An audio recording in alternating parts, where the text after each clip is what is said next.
আপনারা কিভাবে face verification করবেন ফেসবুকে চলুন দেখি। আগে আপনারা জানতে হবে কেন এই ফেস ভেরিফিকেশনটি দরকার ফেসবুকে।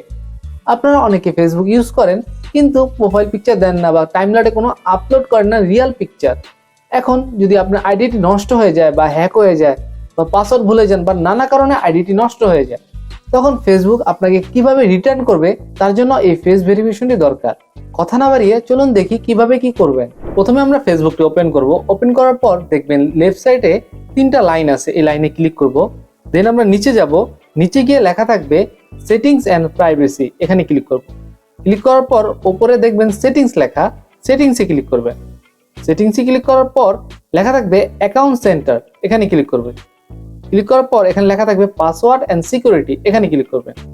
দেন 3 নম্বরে যে অপশনটি আছে ভেরিফিকেশন সেলফি, এখানে ক্লিক করবেন। দেন আপনার অ্যাকাউন্টে আবার ক্লিক করবেন।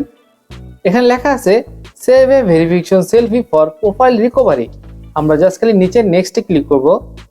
দেন আপনারা ওয়েট করবেন, হোয়াটসঅ্যাপে একটি মেসেজ আসবে। দেন আপনারা কোডটি কপি করে এখানে বসিয়ে দিবেন। দেন কন্টিনিউতে ক্লিক করবেন। দেন স্টার্ট সেলফি, এখানে ক্লিক করবেন। দেন আপনার কাজ শুরু। কিভাবে কি করবেন আপনারা বলবে move close, close, then turn left, লেফটে যাব, দেন রাইটে যাব, দেন লেফট, উপরে, রাইট। আমাদের আপলোড হয়ে যাচ্ছে, একটু সময় লাগবে এখানে আপলোড হতে। এই যে হয়ে গেছে। দেন ডানে ক্লিক করব। আমাদের আইডিটি ফেস ভেরিফিকেশন হয়ে গেছে। আপনারা এটা অবশ্যই করে নেবেন, কারণ এটা করলে আপনাদের আইডিতে কোনো সমস্যা হলে এই ফেস ভেরিফিকেশনের মাধ্যমে ইজিলি আপনাদের আইডিটি রিকভারি করতে পারবেন। ধন্যবাদ।